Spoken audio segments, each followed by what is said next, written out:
주님의 재림을 진심으로 사모하는 재림 성도 여러분, 저는 이 시대를 위한 특별한 진리인 현대의 진리를 전하고 있는 에스더입니다. 오늘은 구속의 경륜과 14만 4천인이라는 책으로 말씀을 연구해 보도록 하겠습니다.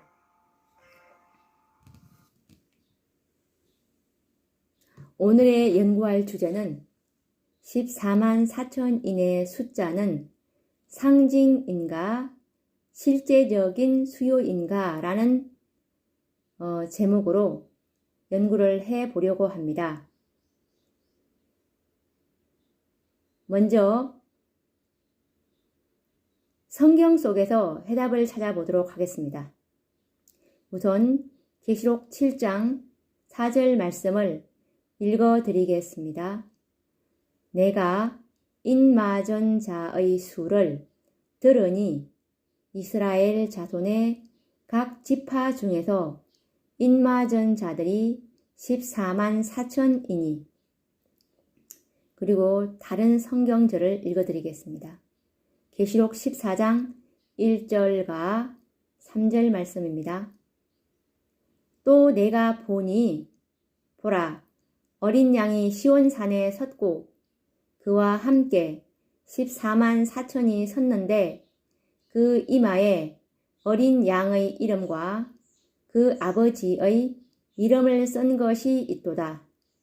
저희가 보좌와 내 생물과 장로들 앞에서 새 노래를 부르니 땅에서 구속함을 얻은 14만 4천인 밖에는 능히 이 노래를 배울 자가 없더라. 위에 읽어드린 성경 말씀처럼 14만 4천 명이 실제적인 숫자라는 것을 어렵게 설명할 필요가 없을 만큼 말씀 자체가 완벽한 의미를 전달하고 있습니다. 위에 성경 말씀에서 14만 4천인을 상징으로 해석해야 할 어떤 필요와 이유를 찾을 수가 없습니다. 성경은 더 이상 계시의 말씀에 다른 해석을 용인하지 않고 있습니다. 너무도 분명하고 확실하게 말씀하고 있기 때문입니다. 이런 경우는 말씀 그대로 믿는 것이 모든 그리스도인의 올바른 자세입니다. 다시 한번 위에 읽어드린 성경 말씀을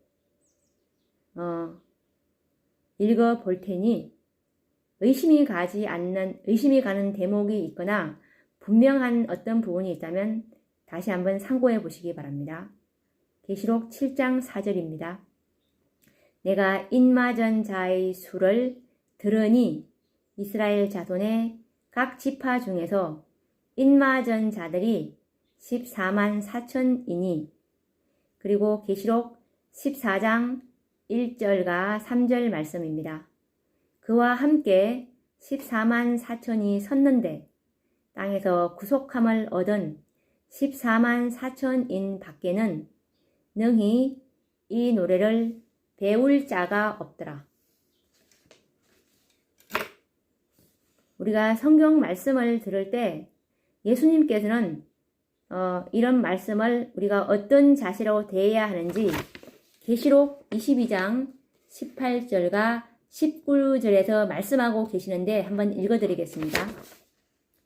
내가 이 책의 예언의 말씀을 듣는 각인에게 증거하노니 만일 누구든지 이것들 외에 더하면 하나님이 이 책에 기록된 재앙들을 그에게 더하실 터이요. 만일 누구든지 이 책의 예언의 말씀에서 제하여 버리면 하나님이 이 책에 기록된 생명나무와 및 거룩한 성에 참여함을 제하여 버리시리라. 계시록 22장 18, 19.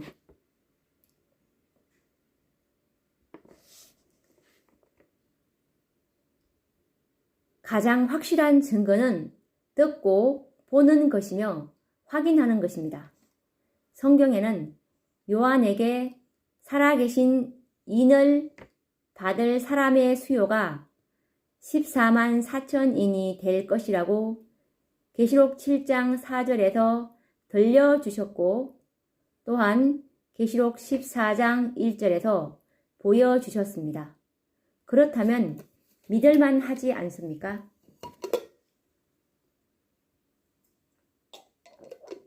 요한이 듣고 본 것이라면 그것만으로도 충분한 증거가 됩니다. 그래도 부족하다면 다시 한번 확인을 하는 것입니다. 계시록 7장 4절에서 9절 말씀을 읽어보도록 하겠습니다. 내가 인마전 자의 수를 들으니 이스라엘 자손의 각 지파 중에서 인마전 자들이 14만 4천이니 유다 지파 중에 인마전 자가 1만 2천이요 르우벤 지파 중에 1만 2천이요 갓 지파 중에 1만 2천이요 아셀 지파 중에 1만 2천이요 납달리 지파 중에 1만 2천이요 므낫세 지파 중에 1만 2천이요 시므온 지파 중에 1만 2천이요 레위 지파 중에 1만 2천이요 이사갈 지파 중에 1만 2천이요 스불론 지파 중에 1만 2천이요 요셉 지파 중에 1만 2천이요 베냐민 지파 중에 인마전 자가 1만 2천이라. 계시록 7장 4절에서 9절. 이스라엘의 각 12지파에서 각각 12,000명씩 14,000명이 확실합니다. 왜냐하면 12,000명 곱하기 12지파 하니까 14만 4천이 되기 때문입니다. 더 이상 무슨 증거를 요구하겠습니까? 그래도 불확실하다면 이제 정은의 말씀에서 찾아보도록 하겠습니다. 우선 초기 문집 16페이지 말씀입니다. 유리 바닷가에는 14만 4천 명이 정사각형의 모양으로 서 있었다. 이 말씀을 보면 14만 4천 명이 유리 바닷가에 정방향의 모습으로 정렬해 있는 모습이 보입니다. 정방향으로 정렬을 하기 위해서는 14만 4천 명에서 한 명이라도 많거나 적은 수요라면 정방향의 정렬을 이룰 수가 없다는 사실은 운동장에서 정렬을 해본 경험이 있는 사람이면 알 것입니다. 하나님께서 보여주셨고 듣게 하여 주셨고 2번이나 같지 않는 방법으로 확인하여 증명해 주셨습니다. 그런데도 14만 4천 무리가 상징이라고 할 수 있을까요?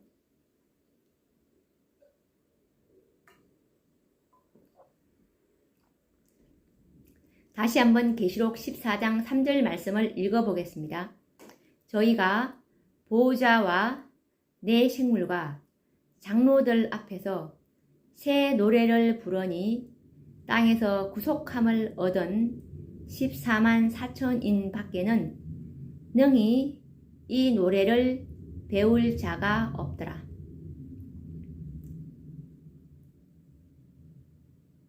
성경은 새 노래를 부를 사람은 14만 4천인 밖에는 없더라 라고 말합니다. 14만 4천인 밖에는 이라는 말은 한 명도 많거나 적지 않는, 또 그럴 수가 없다는 뜻입니다.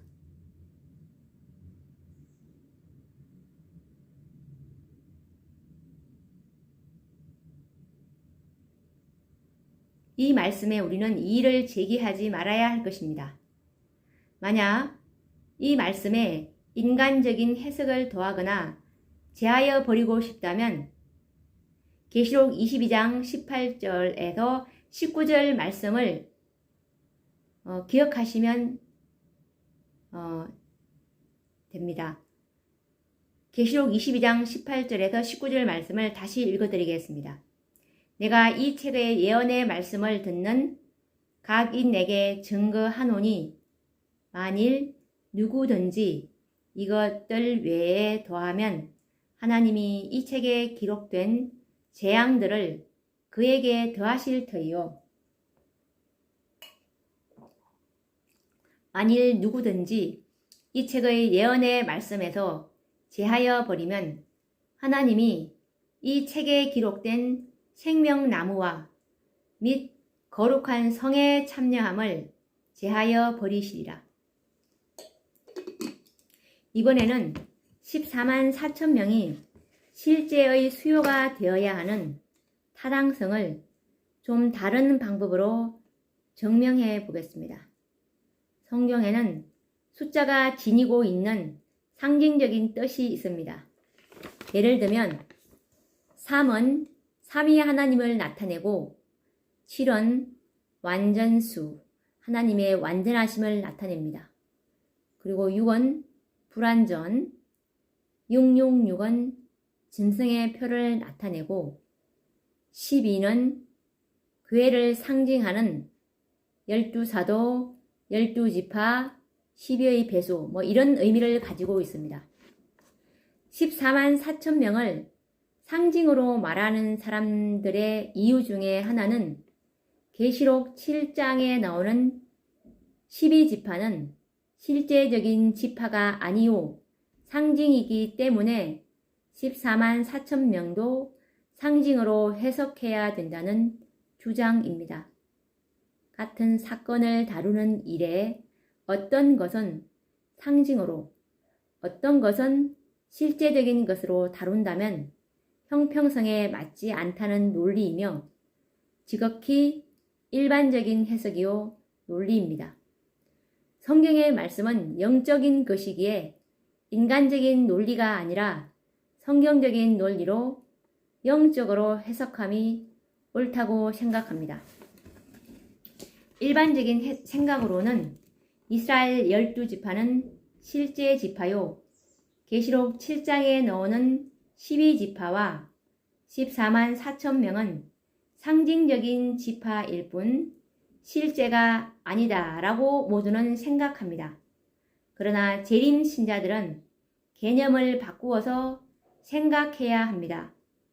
이스라엘 12지파가 비유요, 상징이며 오늘날 재림 성도들과 14만 4천 명은 실제적인 지파라고 해석해야 합니다. 왜냐하면 야고보서 1장 1절을 보면 하나님과 주 예수 그리스도의 종 야고보는 흩어져 있는 12지파에게 문안하노라 라고 기록하고 있는데 야고보는 이스라엘의 12지파에게 편지를 보낸 것이 아니라 흩어져 있는 그리스도인들, 곧 교회에 편지를 보낸 것입니다. 그리고 구약은 예언이요, 비유이며 신약은 성취요, 실체이기 때문입니다. 구약의 어린 양은 상징이요, 비유이며 신약의 예수님은 양의 실체요, 비유의 주인공이십니다.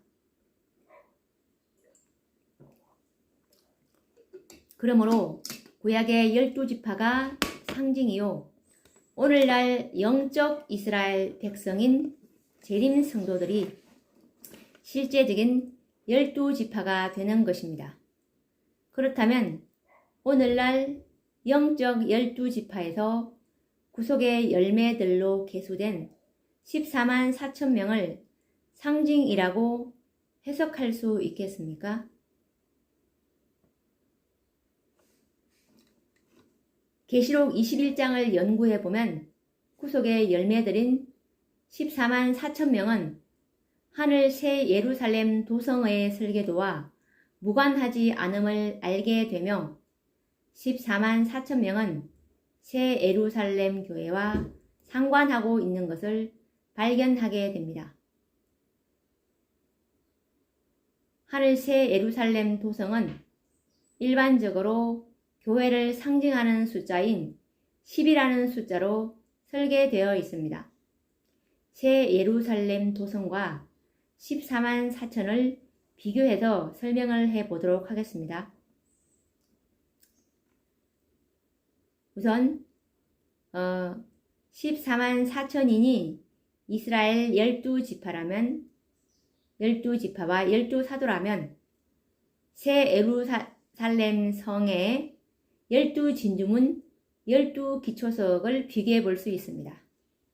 그리고 14만 4천인 지파별 12,000명이라면 새 예루살렘 성은 12,000 스타디온과 비교해 볼 수 있습니다. 그리고 14만 4천인이라면 새 예루살렘 성은 144규빗의 성곽으로 이루어져 있다는 것을 비교해 볼 수 있습니다. 그리고 14만 4천인을 상징하는 12보석, 그리고 12보석으로 도성의 기초가 놓인 새 예루살렘 성도 비교가 될 수 있겠죠. 하늘 새 예루살렘 도성은 14만 4천 명의 품성을 상징하는 보석과 정금으로 꾸며졌으며 구속의 열매인 14만 4천 명의 승리한 무리들을 영원토록 기념하도록 건축된 것을 발견하게 됩니다. 그렇게 건축된 새 예루살렘 교회는 이 땅에서 구속함을 받은 24장로가 새 예루살렘 교회의 장로가 될 것이며 지상에 있던 성소에서 레위 지파가 봉사했던 것처럼 14만 4천 명은 새 예루살렘 교회에서 봉사하는 레위 지파의 특권이 주어지는 것입니다. 그러면 24장로가 24장로일 터인데 그러면 14만 4천이 상징이라면 24장로도 상징이 되어야 하지 않을까요? 그렇지 않다는 것을 모두 다 아실 것입니다. 그리고 헤일 수 없는 허다한 무리는 새 예루살렘 교회의 성도들이 되어 매 안식일마다 하나님 앞에 모두가 모여서 경배하게 될 것입니다. 이 얼마나 감격스러운 장면일까요? 하나님께서는 당신의 교회를 섬기는 종들을 선택함에 있어서 그 수요를 정하실 수 있는 권리가 있습니다.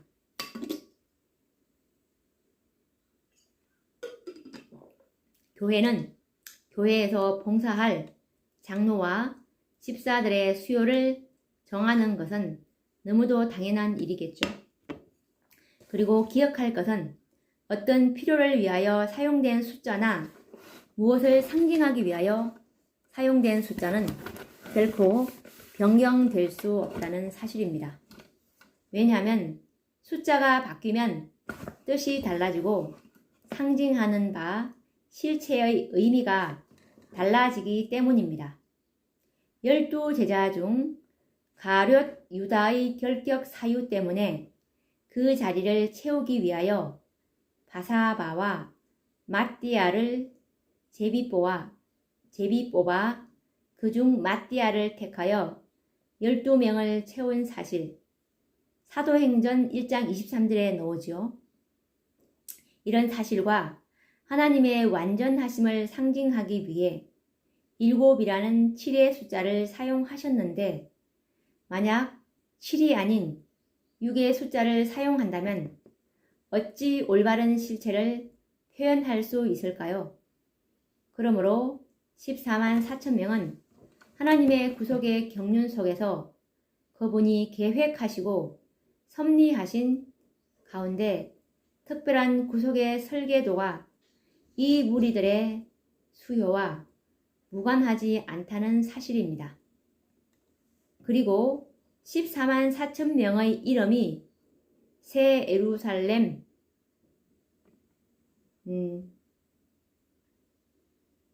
도성의 석판에 검글씨로 새겨져 있다는 사실을 다음의 증언의 말씀에서 확인할 수 있습니다. 초기 문집 19페이지 말씀입니다. 이 성전은 7개의 기둥이 떠받치고 있었으며 7개가 모두 매우 찬란한 진주가 박힌 투명한 금으로 되어 있었다. 나는 거기서 본 놀라운 사물들을 다 묘사할 수 없다. 내가 하늘 가나안의 언어로 더욱 좋은 그 세상의 영광에 대해서 조금이라도 묘사할 수 있다면 얼마나 좋을까. 나는 거기서 14만 4천 명의 이름이 금글씨로 석판들에 새겨져 있는 것을 보았다. 초기 문집 19. 이 이름들이 상징으로 새겨졌을 뿐 실제적인 이름이 아니라고 누가 말할 수 있겠습니까? 그 이름은 상징적인 이름이 아니요 실제적인 이름들이요 실제적으로 구속함을 받을 존재자들의 이름입니다.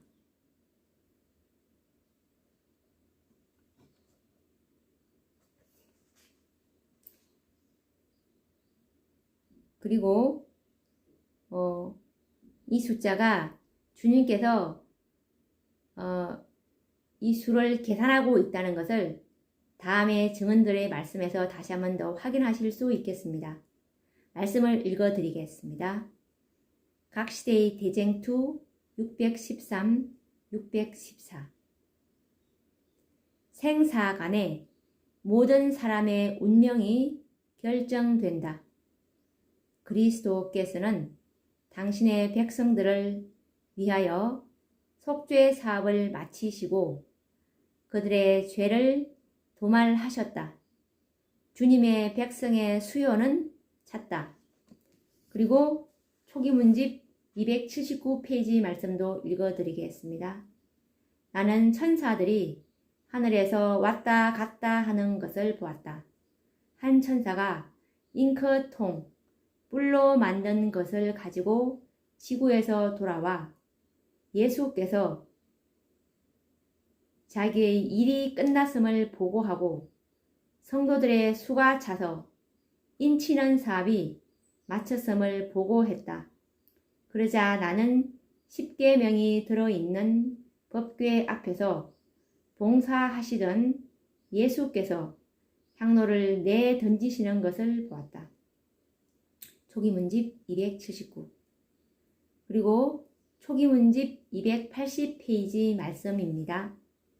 예수님의 중보 사업이 끝난 후 그 두려운 시간에 성도들은 중보자 없이 하나님 앞에서 살고 있었다.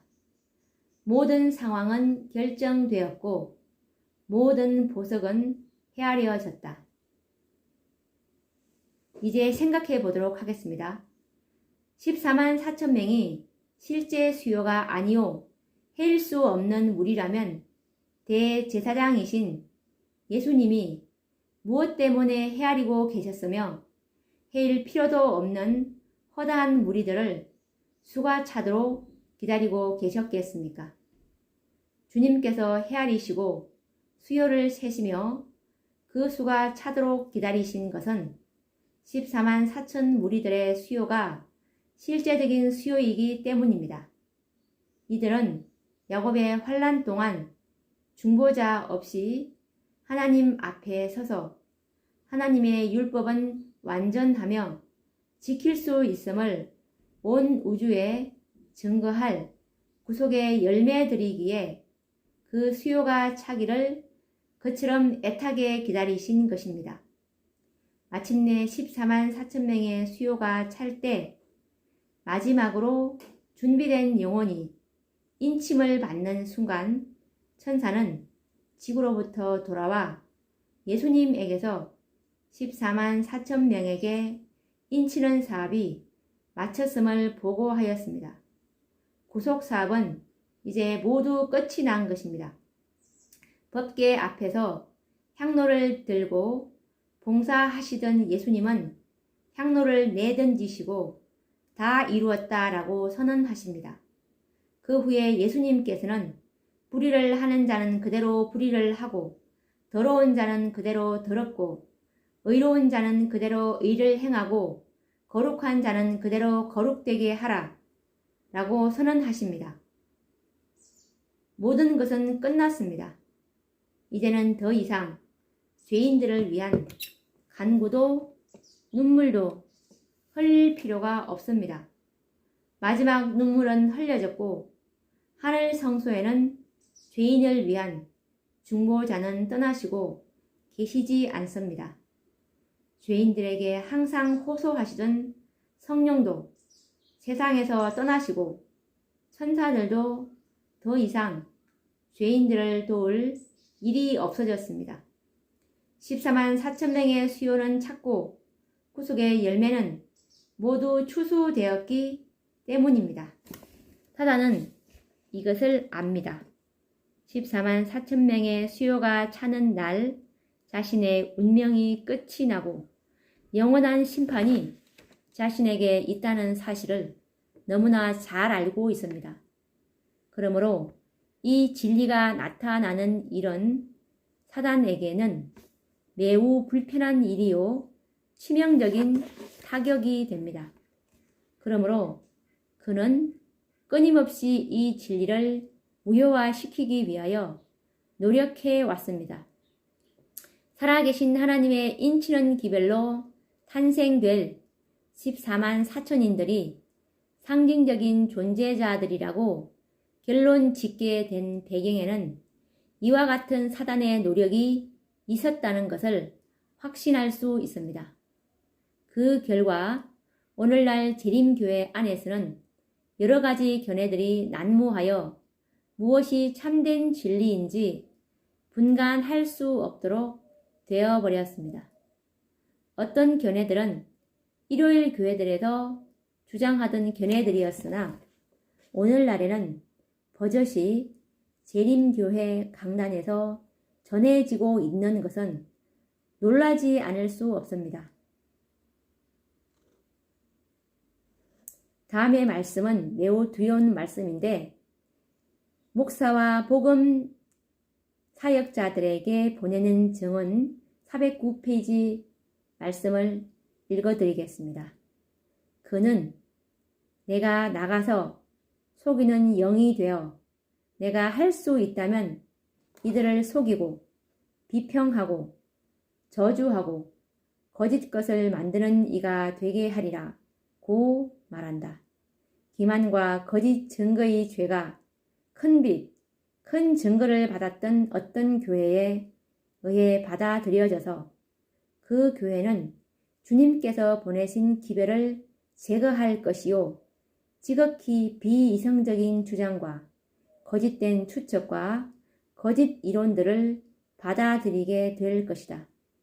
사단은 그들의 미련함을 비웃는데 이는 진리가 무엇인지를 알고 있기 때문이다. 많은 사람들은 사단의 가증한 횃불에서 불을 붙인 거짓 예언의 횃불을 손에 들고 강단에 서게 될 것이다. 죄송합니다.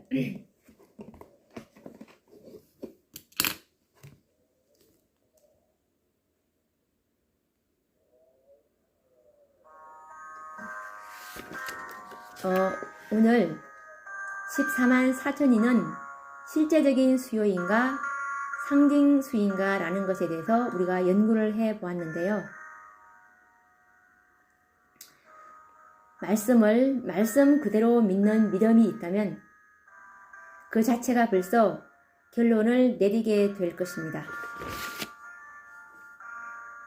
다음 시간에는 죽은 자들도 14만 4천인에 포함되는가 라는 주제를 가지고 연구를 해 보도록 하겠습니다.